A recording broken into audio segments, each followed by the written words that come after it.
This conference will now be recorded.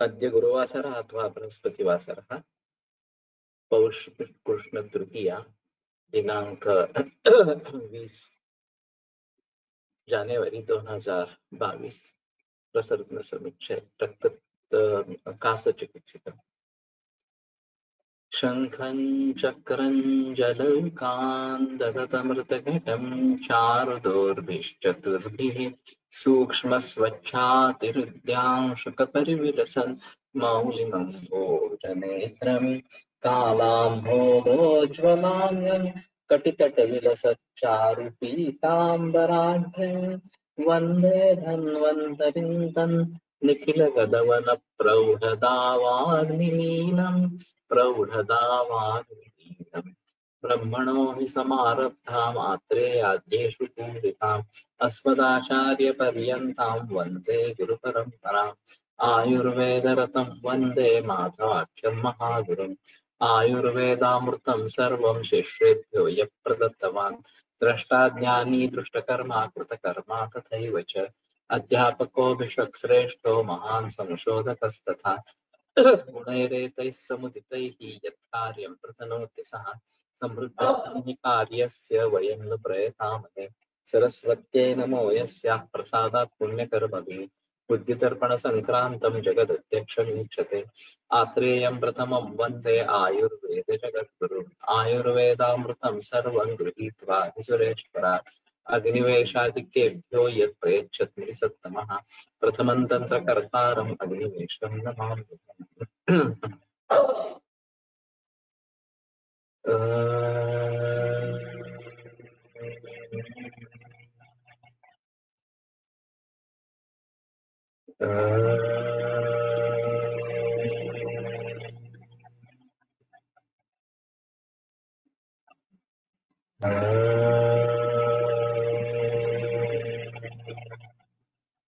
Om Shanti शांति शांति।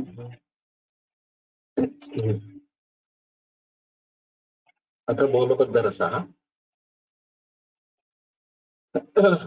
रसभस्मविषं तुल्यं गन्धकं द्विगुणं मतं बोलबद्धक बोलतालक बाह्लिक कर्कोटी माक्षिकं तथा कंटकारी यवक्षार लांगली क्षार सैंधवम मधुपसारम संचूर्ण्य सप्ताहं चार्त्रकद्रवैः कुटिकां बदराकारां श्लेष्मकासानुपत्कासापनुत्तये भक्षेत बोलबद्धोऽयं रसश्वास पांडुजित। तो पारद भस्म और दक्षिणा तुल्य गंधक द्विगुणम मतम गंधक दो भाग लेने का बालक बोल तालक बांधिक करकोटी माक्षिकम निशा। तो बोल तालक बांधिक हिंदू है, करकोटी माक्षिक तो सोरो माक्षिक करके लेना होगा।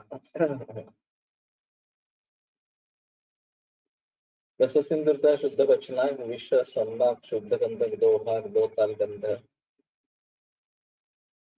बोलताल गंध रस एक भाग बोलताल एक किया है हरताल एक भाग हिंग एक भाग वांछा करकोटा चूर्ण एक भाग स्वर्ण माक्षिक भस्म एक भाग हल्दी चूर्ण एक भाग कंटकारी चूर्ण एक भाग यवक्षार एक भाग कलिहारी के शुद्ध मूल का चूर्ण एक भाग सज्जी खार एक भाग सैंधा नमक चूर्ण एक भाग खरा मुलेठी का सत्व एक भाग मधुकसार। इन सबों को एकत्र कर महीन पीसकर अदरक के रस के साथ एक सप्ताह तक मर्दन करे और एक बेर के बराबर गुटिका बनावे तथा श्मेष्मकास को दुरुस्त करने के लिए भक्षण करे। यह बोलबुद्ध नामक रस श्वास रोग तथा पांडु रोग को दूर करता है। ये बोलतालक बाली का ये थोड़ा समझ में नहीं आ रहा है एक्चुअली। बोल गंध रस बाल्टिकम हिंदू रसभस्म रस सिंधु मैंने भी ऐसा ही किया है। हाँ, गंध रस क्या है?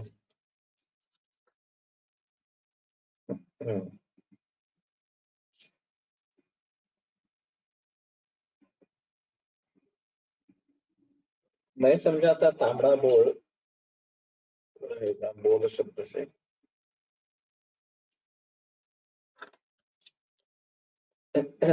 गंधरस नाम से तो कुछ ध्यान में नहीं आ रहा इस प्रकार से। तो अगर किसी दूसरे में कुछ है तो देखो, अत्यार्थवासाठी वापरतो तो बोलबद्ध वेगळा आहे का? ये तो अलग ही दिखता है, ये तो कास रोगाधिकार में है। तो उसमें तांबड़ा बोल है, रक्त बोल, और ये बाकी कंटकारी अवक्षार वगैरह ये तो अत्यार्थ में नहीं प्रयोग में लाए है, ये अलग ही रहेगा।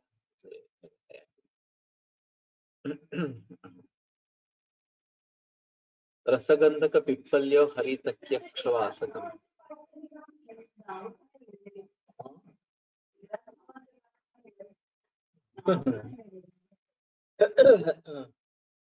ये बहुत जगह है, एक ही नाम से योग है, केवल अधिकार अलग अलग इस प्रकार के है, उसके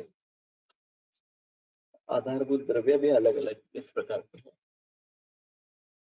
रसगंधक पिप्पल्यो हरितकी अक्षवासकम, तो पारद गंधक पिप्पली हरितकी बिबितक वासा षडुत्तर गुणम चूर्णम बबुला क्वात भाविकम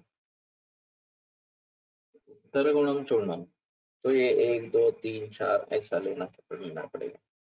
शुद्ध पारद 1 भाग, गंधक 2 भाग, पीपर चूर्ण 3 भाग, हरे का चूर्ण 4 भाग, भेड़े का चूर्ण 5 भाग, अड़ूसे का चूर्ण 6 भाग, और बबुल क्वात की भावना एकविंशति वारायण, तो 21 भावनाएं देनी है, शोषयित्वा विचूर्णय। फिर सुखा के चूर्ण करे, भक्षयेन मधुना हंति कासम अग्नि रसोह्ययम्।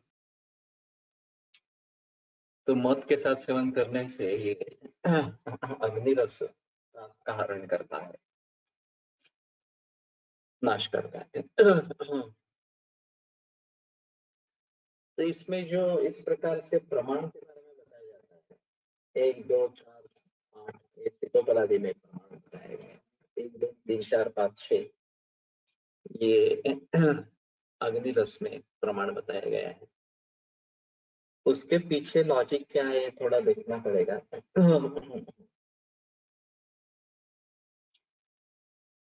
और क्रमवृद्ध इस प्रकार से करने से एक की मात्रा सबसे वार्षिक की मात्रा सबसे ज्यादा हो जाती है। ये तो है, लेकिन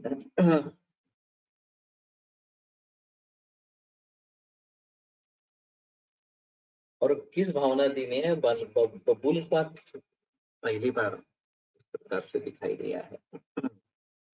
एक अफजकास के लिए अच्छी रहेगी अग्निरस, और नाम से देखा जाए तो अग्नि बढ़ा देने वाली इस प्रकार की रहेगी।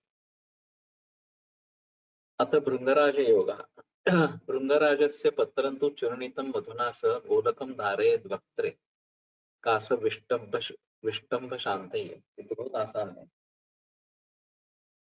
तो भृंगराज पत्र चूर्ण करके मध के साथ मुख में धारण करे, गोलकम धारयेद् वक्त्रे कास विष्टंभ शांतये, विष्टंभ को भी दूर करता है। तो भृंगराज वैसे भी मैं प्रयोग में लाता हूँ। अभी शायद भृंगराज का रस प्राप्त होगा, आर्द्र भृंगराज मिलेगा, वर्षा ऋतु में ही ज्यादा मिलता है। तो कल्प बनाएंगे तो बेहतर ऑप्शन है ये विष्टंभ शांति, ये एक अहम मुद्दा है, खास विष्टंभ।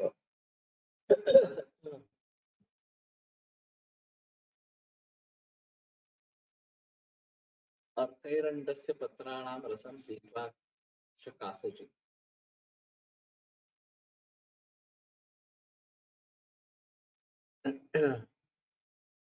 अर्का और एरंड का पत्र का रस ये पीने से कास जीतने वाला इस प्रकार का है। दंती मूलस्य धूमं वा निर्गुण्या वा पिबेत् चाहिए। तो दंती मूल का धूम या निर्गुंडी का धूम ये पान करे, धूमपान करे, वो भी ताश को जीतने वाला है। त्रिकटु त्रिफला चैव जातिफल लवंगकम एतेषां समभागानां समः पूर्वरसो मतः पूर्वरसो भवेत्। संचूर्ण्यालोडयेत् क्षौद्रे भक्ष्यो निष्कद्वयं द्वयं स्वयमेन्दरसो नाम्ना क्षयकास निकृन्तनः। थोड़ा अजीब है पाठ ये। त्रिकटु त्रिफला चैला जाति फल लवंगकम। तो त्रिकटु त्रिफला था, त्रिफला और त्रिजात ऐसा है, केला जाति फल लवंग। एतेषां समभागानां समः पूर्व रसो भवेत्। समभाग लेकर पूर्व रस के जैसा होता है। संचूर्ण्य आलोड़े क्षौद्रे भक्षो निष्कद्वयं द्वयम्। तो चूर्ण करके क्षौद्र से आलोड़न करे मत से, और निष्कद्वय दोन निष्क इस प्रकार का सेवन करना है। स्वयं अंदर रसों नामना क्षयकाश में उपयुक्त है। त्रिकटु त्रिफला और त्रिमद ये काफी नवा है श्लोक, और ये नव को बिल्कुल में आया है। और यहाँ त्रिकटु त्रिफला और त्रिजात ये आए है। तो ये थोड़ा सा सुगंधी होने के कारण और वैसे आसान है थोड़ा सा। एतेषां समभागानां काय नाही येत का रस? नाहीये नाही. यातले असे पण काही योग आहेत. सध्या कोरोनासाठी जमदग्नी सरांनी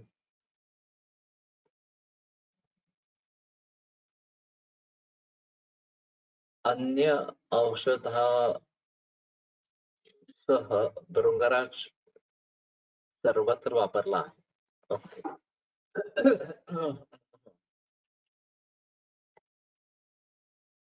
तो कास और विष्टम्भ दोनों के हिसाब से अच्छा है भृंगराज। मैं थोड़ा देखता हूँ, और ये भी थोड़ा ठीक लगता है। त्रिकटि त्रिफला त्रिजात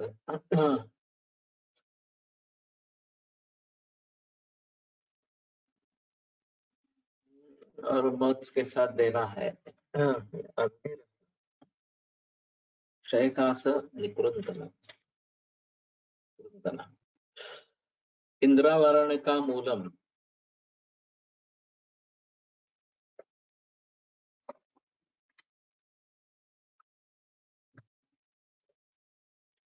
भृंगी कृष्णा तिलैः सह भक्षेत क्षयकासार्थो निष्कमात्रं प्रशांते।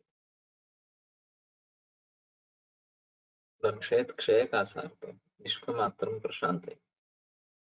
तो इंद्रवारुणी मूल भृंग कृष्ण, कृष्णा यानी कि पिपली और तिल, इनके साथ लेना है क्षय और काफ के लिए। निष्कमात्रम, एक निष्क इतनी मात्रा काफी इस प्रकार की है। अतः श्वास चिकित्सा। श्लेष्मोपरुद्धगमनः पवनोऽति दुष्टः संदूषयन् ननु जलान्नवहाश्च नाडीः आमाशयोद्भवमिमं विदधाति उरस्तः श्वासं च वक्त्रगमनो हि शरीर भाजाम्।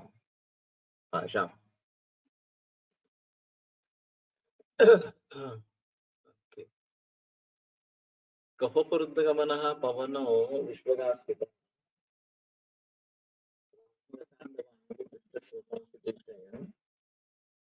प्रस्तुत करते श्वासम आमाशय समुद्भव। ये 3 पंक्तियों में वाग्भट ने लिखा। यहाँ 4 पंक्ति होगी।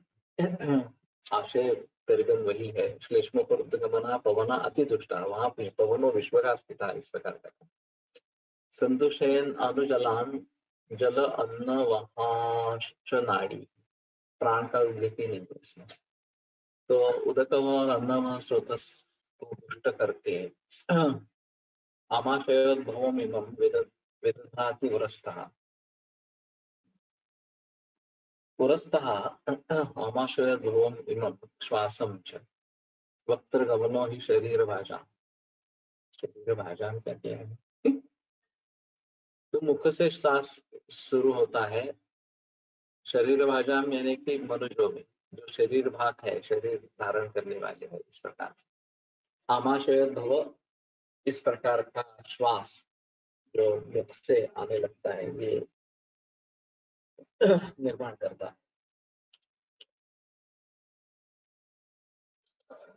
वाग्भट की ज्यादा अच्छी है। श्वसन स्थान में कफ के अवरुद्ध हो जाने से अत्यधिक दूषित प्राणवायु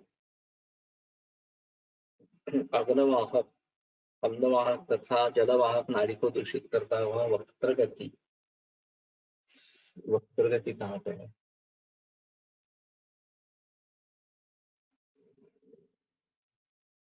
वक्र गमन, श्वासन वक्र गमन। तो वक्र है, वक्त्र है, मैंने वक्त्र सोचा था।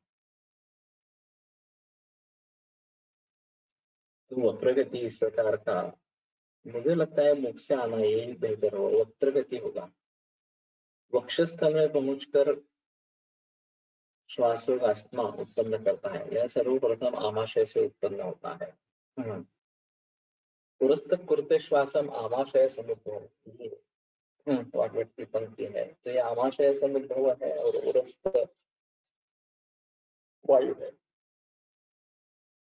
तो इसमें आमाशय समुद्भव होने के कारण वमन एक प्रधान चिकित्सा इस प्रकार की है। शुरू के प्रैक्टिस में मेरे बहुत सारे दमक श्वास के मरीज होते थे, बहुत वर्षों से दमक श्वास है, ऐसे भी काफी थे। और कफ प्राधान्य रहता था तो वमन चलते थे। हर मौसम में 50, 60, 70, 100 इतने वमन होते थे। और उस समय में लोकल ज्यादा होते थे कि पुणे से भी आने वाले लोग ज्यादा। फिर ये पिक्चर बदलता गया। बाहर गांव से लोग आना शुरू हो गया और एक बार कैंसर का शुरू हुआ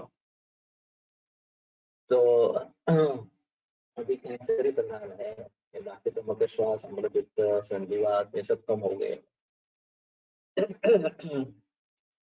और ऑटोइम्यून डिसऑर्डर ये ज्यादा है, तो ये भी सभी प्रकार के रोग है। इंद्रवारुणिका मूलम देवदारु कटुत्रयं शर्करा सहितं खाते ऊर्ध्वश्वास प्रशांत। ये ऊर्ध्वश्वास का मतलब ये वक्र लेना ज्यादा होगा, आसान होगा। वक्र गमन थोड़ा मुश्किल इस प्रकार का लगता है। तो इंद्रवारुणिका मूल पहले भी आया था कास में, अभी इसमें भी आया है, लेकिन बाकी उसके साथ अलग है। देवदारु कटुत्रयं, देवदारु कटु शर्करा सहितं खाते। ये बना के प्रयोग करना चाहिए। कफवात ना ऐसा ज्यादा है, साथ में शर्करा भी दी गई है, तो शायद वात के प्रकोप के हिसाब से दी हुई। सूतार्धं गंधकं मर्दम मर्द्यम यामैकं कन्यका द्रवैः द्वयोः समं ताम्रपत्रं पूर्वकल्केन लेपयेत्। तो आधा भाग गंधक और सॉरी पारद और गंधक एक भाग, सूतार्धम सूतार्धं गंधकम।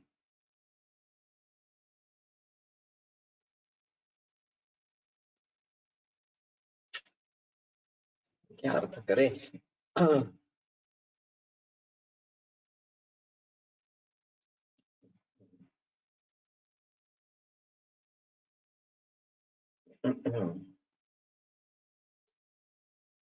तो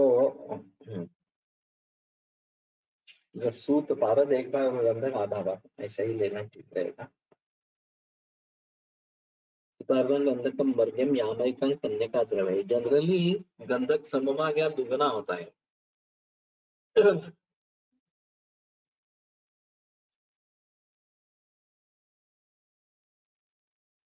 मैं जो अन्वय लगा रहा था, गंधकम सूतार्धम, ये गंधक का विशेषण है, सूतार्धम ये।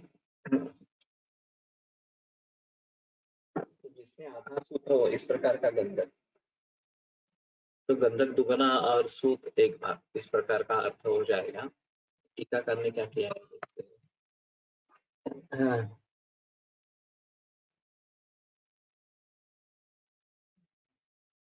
सूतः अर्धा यत्र तादृश गंधक। टीकाकार ने मैंने जो अर्थ किया था वही किया था। तेन सूत से एको भाग गंधकस्य च भागद्वय। या हिंदी में उन्होंने शुद्ध पारद एक भाग, शुद्ध गंधक आधा भाग, इस प्रकार का किया है। मुझे ये नहीं ठीक लगता है, जो टीकाकार ने किया है वही ठीक है। तो पारद एक और गंधक दो, इस प्रकार का लेना ज्यादा बेहतर, इस प्रकार का होगा। मध्यम यामयिकं कन्यका द्रव्य। तो कुमारी स्वरस में एक खल करना है।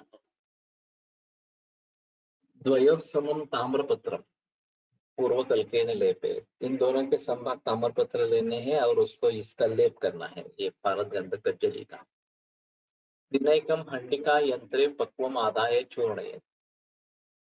तो हंडिका यंत्र में एक दिन पाचन करे। सूर्यावर्त रसो येषः द्विगुंजः श्वासकुचित भवे। ये सूर्यावर्त रस है, 2 गुंजा मात्रा में श्वास को जीतने वाला इस प्रकार का। हंडिका यंत्र इस कर्त के से दोनों के संभाग ताम्रपत्र के ऊपर लेख लगाइए और इसको हंडिका यंत्र बंद कर, संधि बंद कर दे और भट्टी पर रखकर एक दिन पाक करें। इसके बाद शीतल होने पर हंडी से निकाल कर चूर्ण बना ले। इसके बाद इस चूर्ण की दो रत्ती की मात्रा में श्वास नाशक अनुपान के साथ सेवन करें।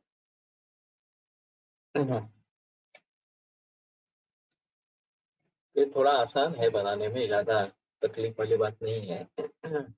और पारद गंधक और ताम्र तीन ही है और एक ही पुट है। एक दिन करना है, इतना ही है। पुट भी नहीं है एक्चुअली, ये अग्नि देना है इस प्रकार से। गंधकम मरीचम साज्यम पिपे श्वास कफापहम।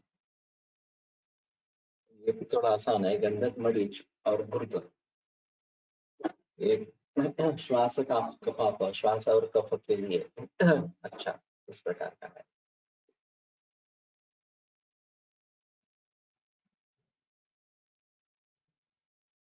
शिलाहिंग विरंदन च मरीचम कुष्ठ सैंधव मध्वाचाभ्याम लिहेत कर्षम श्वास कास कफाप। तो मनशील हिंगु विरंग मरीच कुष्ठ सैंधव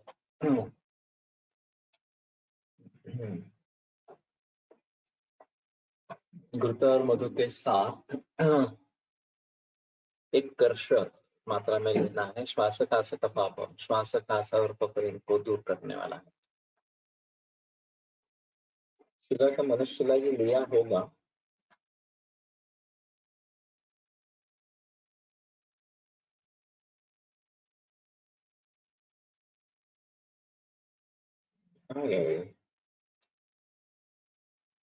अर्थ सौगंधी का योग है। सौगंधी का योग तो गंधक और मरीच है। सूत षोडश तत्समो दिनकरम, ये बीच में हिंदी में आया ही नहीं है।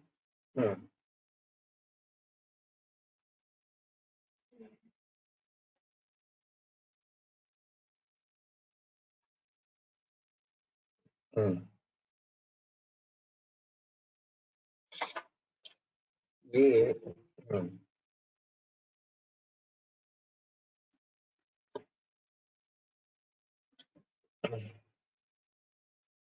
ठीक है, ये हिंदी ट्रांसलेशन वाले बुक में है ही नहीं इस प्रकार से। तो मनशिला हिंगू विडंग मरीच कुष्ठ और सैंधव।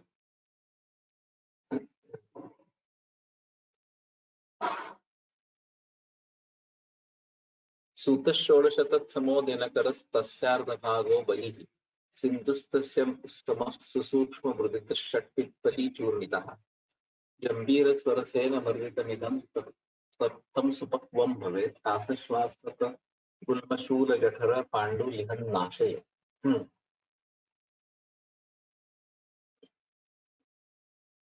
तो सूत 16 भाग तत्समो दिनकर उतना ही ये सूर्य यानी कि ताम्र तस्यार्ध भागो बलि और उसका आधा भाग गंधक सिंधुस्तस्य समः सुसूक्ष्म मृदितः षट्पिप्पली चूर्णितः। लेकिन षोडश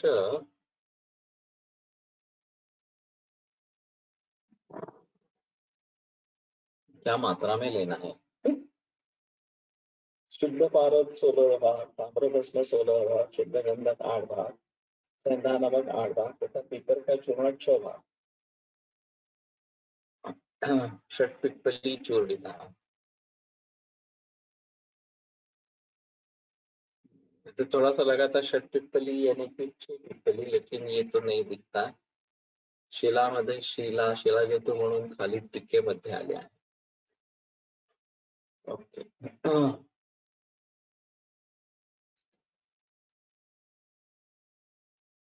जनरली जतु शिला तो ऐसे ही लिखते हैं, शिला लिखते हैं तो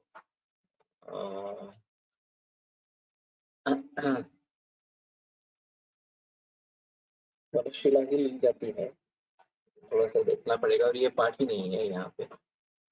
ऑडियो इज ओके. सभी को सुन दे रहा है ना? सुनाई दे रहा है?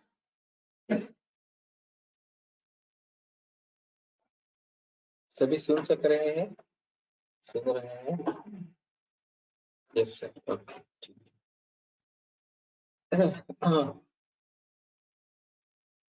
तो कविता शायद फिर से ज्वाइन करो. सुसूक्ष्म वृत्तता षट पिप्पली चूर्णिता. तो पिप्पली भी 6 भाग लेनी है, ऐसा थोड़ा सा रहेगा. जंबीर स्वर से नमर्दितम इदम तप्तम स्वक्वम भवे. तो जंबीर रस से ये मर्दन करे और तप्तम सुपक्वम भवे, गरम करके सुपक्व हो जाए. कास श्वास गुल्म श्वासक गुल्म शूल जठर पांडु लिहन नाश. तो ये सभी रोगों का नाश करता है. लेकिन ये सुपक्व कैसे बनाए? जंबीर नींबू के साथ मर्दन करें, शराब संपुट में बंद कर बलुका यंत्र में पाक करें. स्वांग शीतल होने पर निकाल कर तथा पीसकर रख ले तथा उचित मात्रा में शहद के साथ चाटे. श्वास कास गुल्म शूल उदर विकार पांडुरोग को दूर करता है और मंदाग्नि तथा अरुचि को दूर करता है.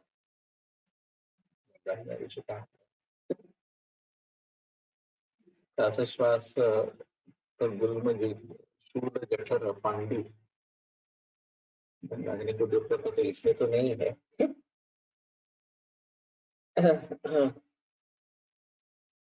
तो इन्होंने पुट देने के लिए ही कहा है. तो यहाँ पे सिर्फ तप्तम सुपक्वम भवे, तप्त करने से सुपक्व हो जाता है ऐसे. लेकिन ओपन में करेंगे तो शायद जल जाएगा.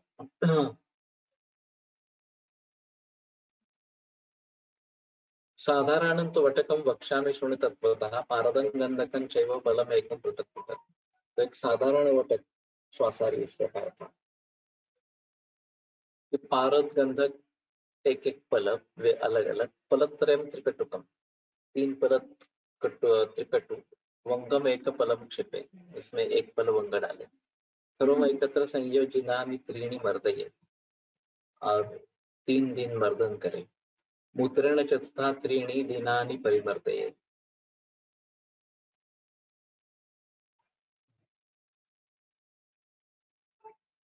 पहले सिर्फ मर्दन करना है और फिर गोमूत्र के साथ मर्दन करना है. एकत्र कर 3 दिन तक मर्दन करे. इससे के पारद गौमूत्र के साथ भावित कर 3 दिन तक मर्दन करे. पारद का कहाँ संबंध आया अभी? पहले 3 दिन सूखा मर्दन करे और फिर 3 दिन गोमूत्र के साथ मर्दन करें। अक्ष प्रमाण वटकम छाया शुष्कम तो कारय। तो 1 कर्ष तोला प्रमाण में वटक करके छाया शुष्क करे। नित्यम एकंतु वटकम दिनानि 30 च। हर रोज 1 वटक ऐसे 30 दिन खाए। श्वासकाश ज्वर हरम अग्निमांद्या रुचित प्रणव। श्वासकाश ज्वर का नाश करने वाला, अग्निमांद्य और अरुचि इसका भी नाश करने वाला, इस प्रकार का है। तो ये थोड़ा आसान है बनाने में, ज्यादा तकलीफ वाली बात नहीं है।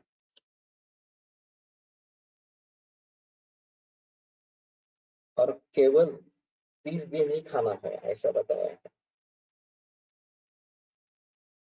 दिनानि 30 च, इनमें 20 दिन तक, 20 दिन कहाँ से लाया मैंने।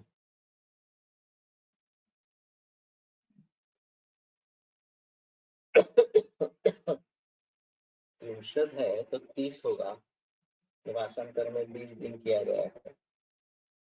श्वास का तथा ज्वर को दूर तथा अग्निमंदन में अरुचि को दूर करता है। तो गोमूत्र की भावना है, इतना ही है, ज्यादा कुछ है नहीं। रसभागो भवेदेको गंधको द्विगुणो मता। त्रिभागा पिप्पली ग्राह्य चतुर्भागा हरितकी। विविध पंचभागंतु वासा षड्गुणता भवे। भांगी सप्तगुणा ग्राह्य सर्वं चूर्णं प्रकल्पये। बबुलक्वाथमादाय भावयत् एकविंशति। विविधक प्रमाणेन मधुना गुटिकां चरे। एकैका भक्षयेत् प्रातः श्वासकाशनिवृत्ते। ये भागवतर गुटिका मेरे ख्याल में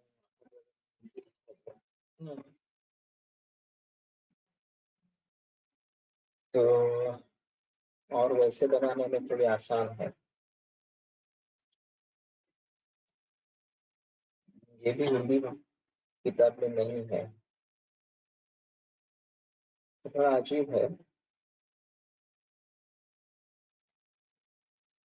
सप्तामृतावटी अलग आई है आज, नीलकंठ। तो पारद 1, गंधक 2, पिप्पली 3, 4 भाग हरितकी, विविध पंचभाग, वासा 6 भाग और भांगी सप्तगुणा और बबुलकवाद की 21 भावनाएं देनी है। और विविधक प्रमाण है मधुना गुटिकां चरे।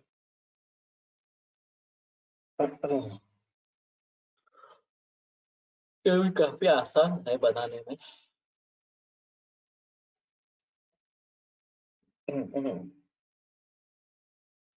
तो शायद इसके बारे में सोचे ये बनाने के लिए।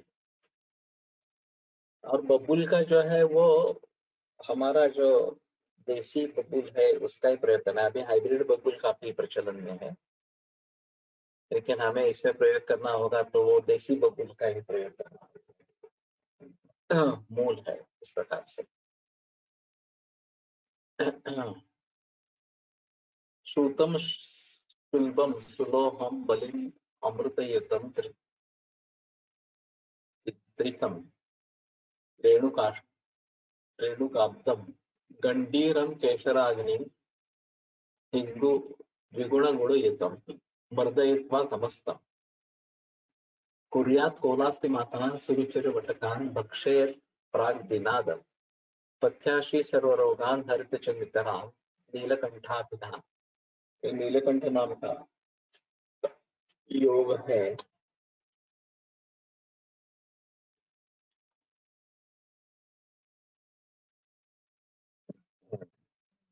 नहीं है इसमें, तो इस किताब में भी नहीं है फिर से।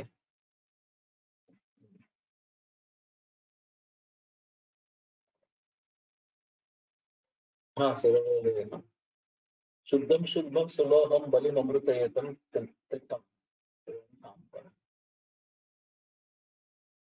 त्रित्रिक ऐसा है।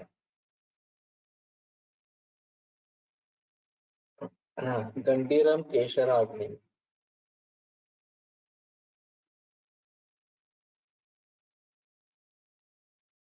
त्रिफला त्रिकट त्रिमद ये लिए है इसमें।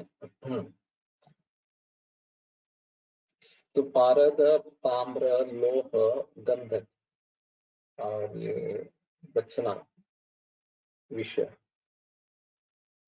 त्रिक, त्रिफला, त्रिकटु और त्रिमद, रेणुका शब्द, रेणुकाब्दम, रेणुका नागर मोठा, गंडीर रामठया, शाकशुंठिया, केसर नागकेशर, अग्नि चित्र, विगुण गुणयुतम, और इसमें दुगना गुड़ डालना है।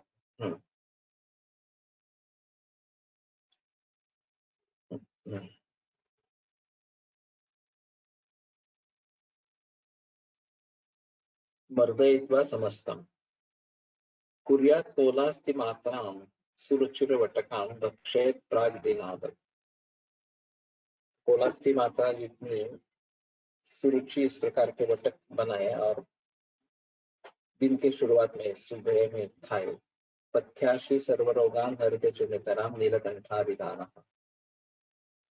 और पथ्य सेवन करे सभी रोगों का हरण करता है ये नीलकंठा विधान इस प्रकार का।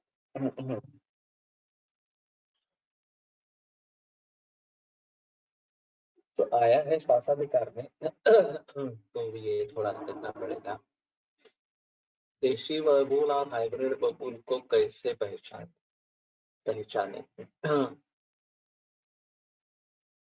बबूल त्वक्सार भावना, हाँ, बबूल त्वक्सार की काढ़ा बना के इसकी भावना देनी है। ये अभी सुबाबुल नाम से ये जो हाइब्रिड वैरायटी आई है वो सुबाबुल नाम से, और बीच में इसका बहुत प्रचलन हो गया था सुबाबुल का, और उसने काफी भूमि को आक्रांत कर दिया था।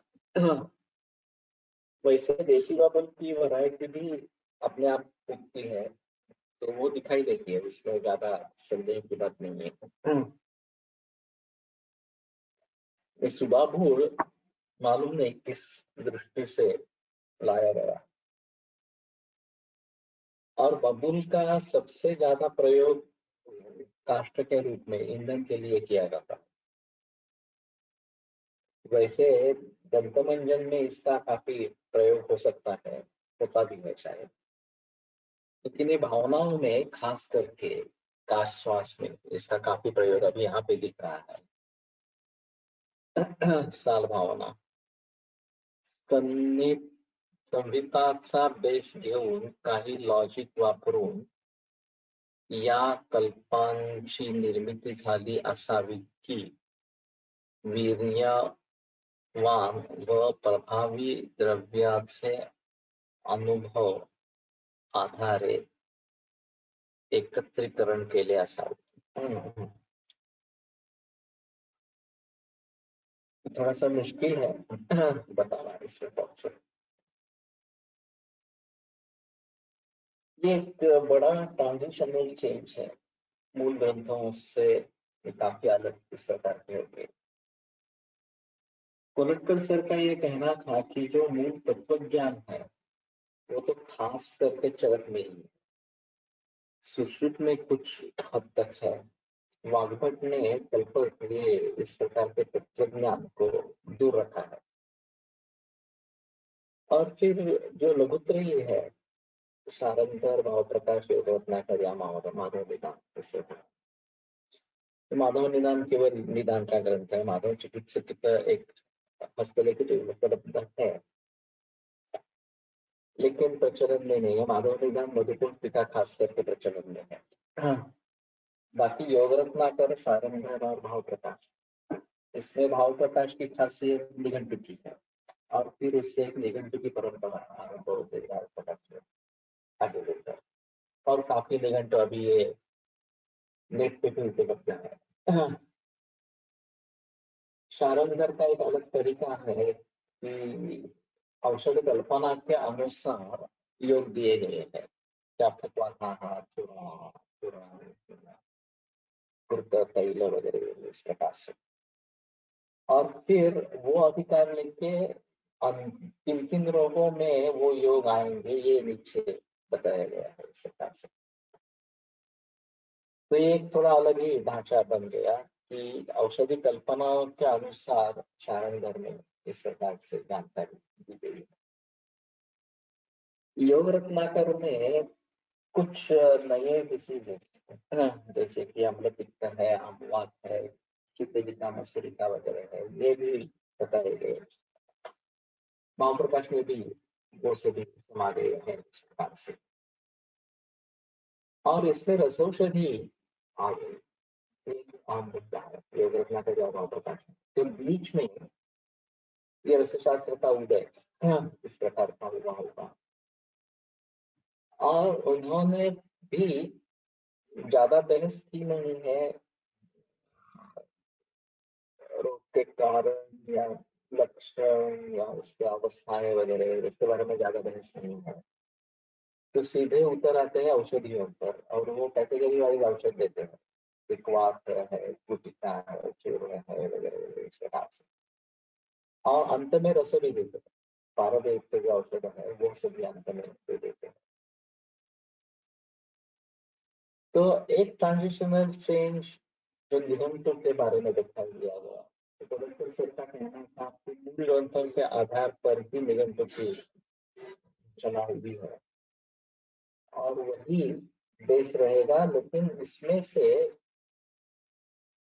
हरितकी या आमलकी वगैरह के बारे में मूल ग्रंथों में है चरित्र वगैरह। तो उसको सामने रखते हुए बाकी द्रव्यों के बारे में निघंटु में चर्चा काफी की गई, दोषघनता, रोगघनता वगैरह वगैरह इससे के बारे में जानकारी निघंटु ग्रंथ में पाई गई इस प्रकार से। अब रही बात शारंगर से है या फिर सबसे नवीनतम जो है वो वैश्य रत्नावली, ये ग्रंथ है। तो वैश्य रत्नावली में इसके बारे में बहस नहीं है, लक्षण वगैरह क्या है वगैरह ज्यादा बहस नहीं है। उसकी खासियत है कि नवीन जो विकार है, उरस्तोय है, शीर्ष जल शीर्षक है वगैरह इस प्रकार से, ये सीधा सीधा भाषांतर है, प्लूरल इफ्यूजन और ये जल शीर्षक हाइड्रोसिफेलस इसका भाषांतर है, या वृक्क विकार इसमें नहीं बताए गए इस प्रकार से। तो मॉडर्न साइंस के अनुसार जो नए विकार उभर आए हैं उनके बारे में ज्यादा बहस वैश्य रत्नावली में की गई है और उसके लिए दवाई भी बताई गई है। तो ये जो सब परिवर्तन आ रहे हैं ग्रंथों में, अब मैं समझता हूँ कि आवश्यकता है आधुनिक सभी रोगों के बारे में आयुर्वेद के तत्वज्ञान से लेकर अवस्था चिकित्सा तक पहुंचना बहुत जरूरी है। बीच में तत्वज्ञान का धागा बिल्कुल छूट गया। वैसे अम्लपित्त अम्लवात में संप्राप्ति देने की कोशिश योग रत्नाकर में हमारे निदान में है, वो बात सही है, लेकिन फिर भी वो अधूरी इस प्रकार की है। और अभी हमें चाहिए कि सभी दृष्टिकोण से, सर्वांगीण दृष्टि से इन सभी बातों को देखकर, और जो जीवन शैली में परिवर्तन आया है, आहार विधि में परिवर्तन आया है, इन सभी बातों को ध्यान में रखते हुए इन सभी रोगों की संप्राप्ति बताइए, और खास करके कैंसर वगैरह जैसी बीमारियां जो काफी नई उभरी है इस प्रकार से और बड़े पैमाने पर निर्माण हो रही है, तो उसके बारे में बहस करें। और प्राचीन पद्धति से लिखे, प्राचीन संहिता जिस प्रकार से लिखी गई है कि निदान पंचक उसका, उसकी साध्या साध्यता, उसके अवस्था विशेष और उस अवस्था विशेष के अनुसार उसकी चिकित्सा, ये सब लिखना जरूरी है। अब दवाइयों में काफी बातें हो सकती है, परहेज के बारे में बात हो सकती है। तो वनस्पति से दवाइयाँ प्राणीश और खनिज, इसमें पारद वगैरह के, इन सभी को लेकर चिकित्सा निर्देश होना चाहिए। इसमें भी दो भाग हो सकते हैं कि जिनके बारे में ग्रंथों में हमें जानकारी कुछ मिल रही है और उसी जानकारी को आगे लेकर हम चलते हैं, तो एक अलग इस प्रकार का मुद्दा रहेगा। इसमें से अगर कुछ योग ढूंढते हैं कि जो अद्यतन स्थिति में काम में लाए जा सकते हैं, और चाहे वो कैंसर जैसी बीमारी के लिए हो या अन्य बीमारियों के लिए इस प्रकार के हो। और जैसे मैंने अभी कैंसर के बारे में शुक्र शोधन गण का आरंभ किया, धातु पाचकों का आरंभ किया, या रसायन चिकित्सा ये प्रधान है, ये बताने की कोशिश की, तो उसी प्रकार से नवीन विकारों में हमें प्रिंसिपल्स ढूंढने हैं कि क्या करना है। दीर्घमायु स्मृति में आरोग्यम तरुणम वयः, इस सूत्र को ध्यान में रखते हुए, और cancer is the disease that produces untimely measurable death। तो इन बातों को ध्यान में रखते हुए कैंसर का प्रधान चिकित्सा सूत्र रसायन या फिर छत्तकबाजी कर इस प्रकार का होगा। ऐसे सभी रोगों के बारे में उसके चिकित्सा सूत्र लिखने हैं या निदान पंचक के बारे में बहस करनी है, उसके साध्यासाध्य का बारे में विवेक करना है। अभी कल एक मरीज आया है, ब्रेन में कुछ ट्यूमर है, जेनेटिक डिसऑर्डर है, ये कहीं आंख के पीछे है इस प्रकार के।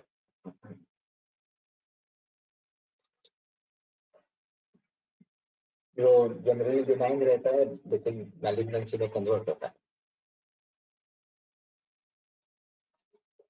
तो ये कैसे, इन सभी के बारे में कैसे सोचेंगे, क्या करेंगे? लक्षण उसको कुछ है नहीं वास्तव में। थोड़ा दिखने में तकलीफ हुई थी तो फिर एमआरआई ब्रेन हो गया तो फिर पता चला।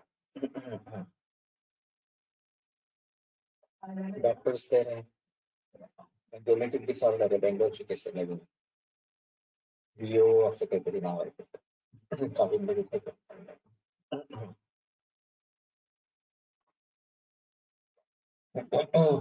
तो एलोपैथी तो मूल में जाती ही नहीं है, वो एक अलग मुद्दा। ट्यूमर दिख रहा है तो निकाल देना है, इतना ही बता। हाँ, लेकिन सिर्फ निकाल देने से क्या बात है? वो फिर से बढ़ेगा। हाँ, और अगर कैंसर में परिवर्तित हो गया हो तो बुरी हालत होगी इस प्रकार से।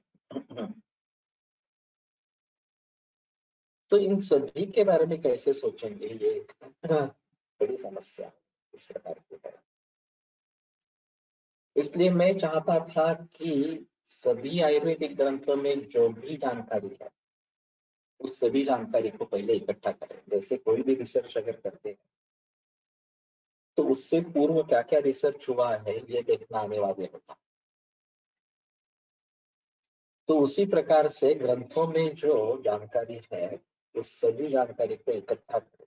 तो इसके लिए एक कॉमन प्लेटफॉर्म होना चाहिए, एक डाटाबेस स्ट्रक्चर होना चाहिए। वो प्रातिपदिक कोश के रूप में मैंने आरंभ किया, फिर स्तंभ कोश से आगे चलकर प्रातिपदिक कोश के बारे में सोचकर अब काश श्वास वगैरह विकारों में ये भी सभी योग सामने आएंगे जो हमारे सामने वैसे अदरवाइज नहीं आते हैं।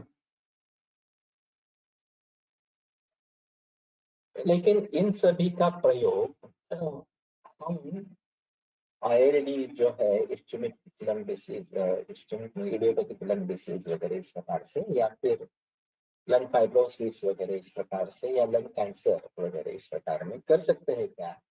ये एक अहम मुद्दा है सरकार का। उस संप्राप्ति को भंग करने का अगर सामर्थ्य इसमें है तो मुझे लंग फाइब्रोसिस के बारे में सोचना पड़ेगा कि ये फाइब्रोसिस क्यों डेवलप होता है, कारण इसका क्या है। अभी कोरोना में ये काफी दिखाई दिया, तो मूल रोग से और औषधियों से लंग फाइब्रोसिस हो रहा है, ऐसा है। तो रिवर्ट करने के लिए क्या करेंगे, और ये ब्लड क्लॉटिंग, ये जो बात बताई गई है अभी, उसके बारे में कैसे सोचेंगे, क्या करेंगे। उस हिसाब से मैंने वो कमलनाथ नाला बख्शा प्रयोग में नाला लाना आरंभ किया इस प्रकार से। अभी फिलहाल जो डेथ हो गई एक बच्चे की, इस प्रकार का डायग्नोसिस था, और उसमें ब्लड क्लॉट हो रहा था, लैब तक भी पहुंच नहीं रहा था, इस प्रकार से सीबीसी करवाना चाहते थे। तो मैंने ये दिया था उसको, अभी फायदा नहीं हुआ, ऑक्सीजन लेवल ड्रॉप होती गई और देहांत हो गया। तो ये जो कॉम्प्लिकेशंस है अभी दिखते हैं, दिखाई दे रहे हैं इस प्रकार से, उन सभी के बारे में कैसे सोचेंगे, तो ये बड़ा सवाल है, बड़ा कठिन इस प्रकार का काम है। तो एक तो ऐसा रहेगा कि सभी ग्रंथों से जानकारी इस कोश के रूप में, द्रविड़ कर्म कोश के रूप में अगर हासिल होगी तो शायद कुछ बात बनेगी कि क्या प्रयोग में ला सकते हैं। और जो योग प्रचलन में नहीं है उनको किस तरीके से समझकर प्रचलन में ला सकते हैं, कहाँ प्रयोग उनका करना है।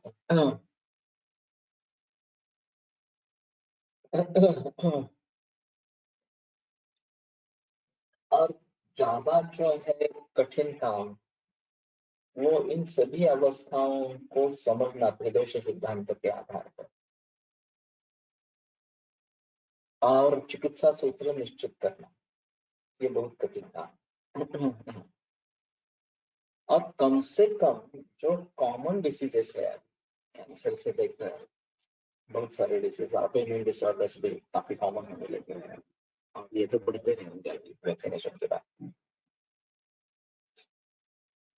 तो उनसे पाना कैसे किया जाए, उनसे इस प्रकार से हम सोचेंगे उन सभी के बारे में। तो एक बात हो सकती है कि जो दवाइयां उपलब्ध है अभी बाजार में, उनके बारे में सोचेंगे, ये एक बात है। पूरे देश भर में कौन सी दवाइयां मिल रही है, मैंने अभी वो डाला है, मैंने भी देखा नहीं अभी तक, लेकिन आयुर्वेद में लाइन अमेजॉन लिंक है। तो कौन सी दवाएं यहाँ पूरे भारत भर में उपलब्ध है, ये थोड़ा देखेंगे। उसमें मरीज को बिठा सकते हैं, उसमें से दवाइयों को ढूंढ सकते हैं। जैसे अभी ये कोविड-19 में ये गांधी भी ये नई दवा हाथ में लेते हैं, अलग तरीके से एंटीवायरल प्रॉपर्टी है, और फिर एंटीवायरस के हिसाब से कोरोना में दे सकते हैं। इसके कारण केवल हमारे हिसाब में शालमली घनसार है, शालमली नहीं, शाली केवल घनसार है, तो त्रिदोषनाशक और रसायन है। तो अभी एंटीवायरल है, तो हेपेटाइटिस बी में भी इसका प्रयोग किया, वो भी अच्छा कारीगर इस प्रकार का रहा। तो एक अलग तरीका मिल गया थोड़ा सा देखने का इसकी तरफ, और इसको भली भांति प्रयोग में लाने का। अब उसके बाद मैंने शालीपर्णी को कैंसर में भी आरंभ किया प्रयोग करना। वैसे भी त्रिदोष शामक और रसायन है जो प्रयोग कर सकते हैं। शालीपन्नी चूर्ण मैंने डाला है अभी, ये टैबलेट से भी दे रहे हैं ऐसा नहीं। लेकिन मैं ढूंढ रहा हूँ कि रसायन औषध कौन से हैं और इसमें इसमें डाल सकते हैं रसायन का प्रयोग हो सकता है। और अगर कुछ भी उपाय सामने नहीं है तो पंचकर्म और रसायन यही चिकित्सा है। अभी जेनेटिक डिसऑर्डर्स को क्या करेंगे ये भी एक अहम मुद्दा है। तो गर्भावस्था से लेकर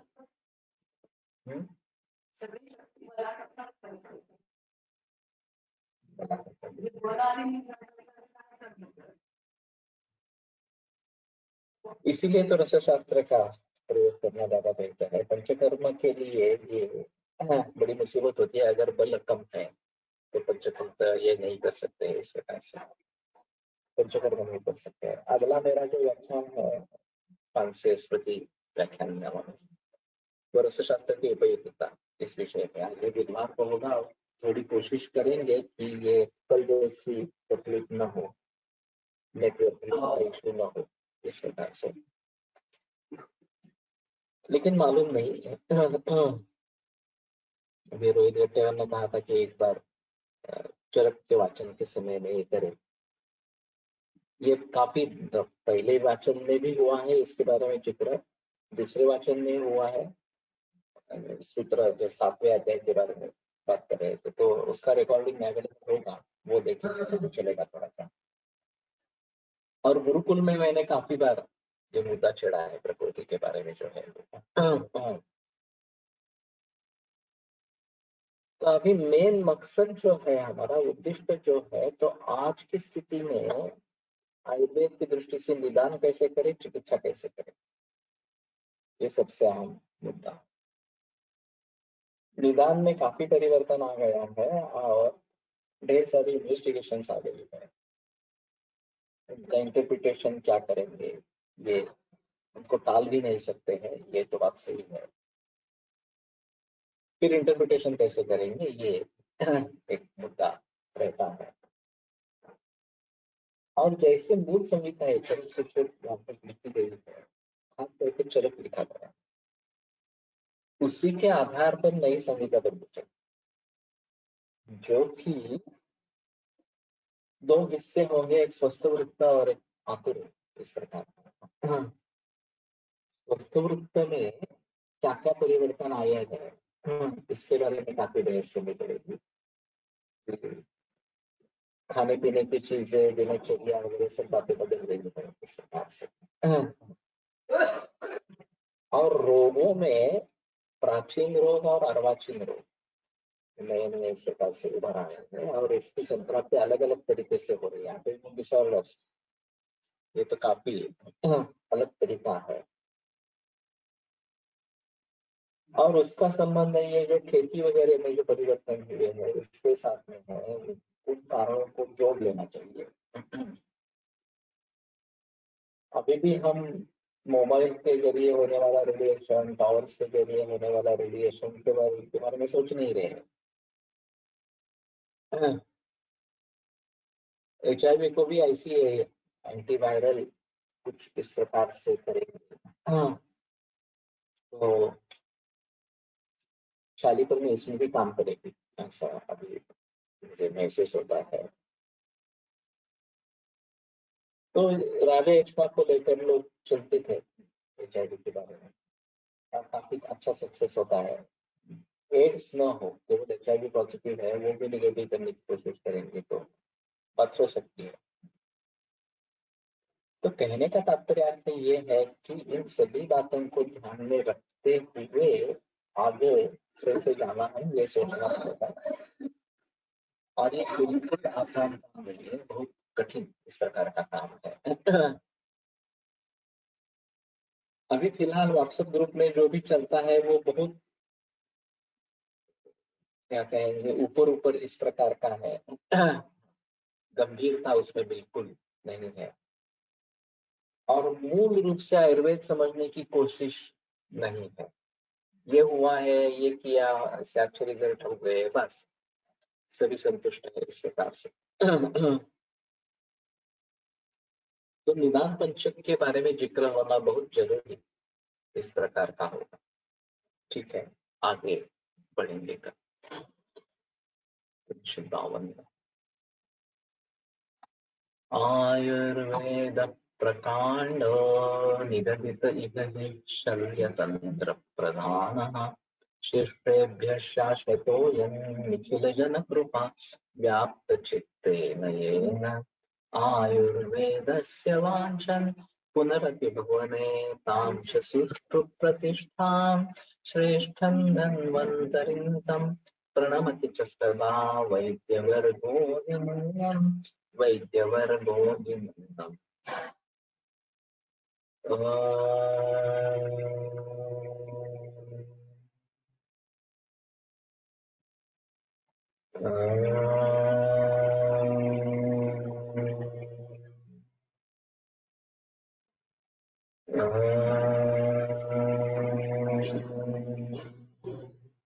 ओम शांति शांति शांति।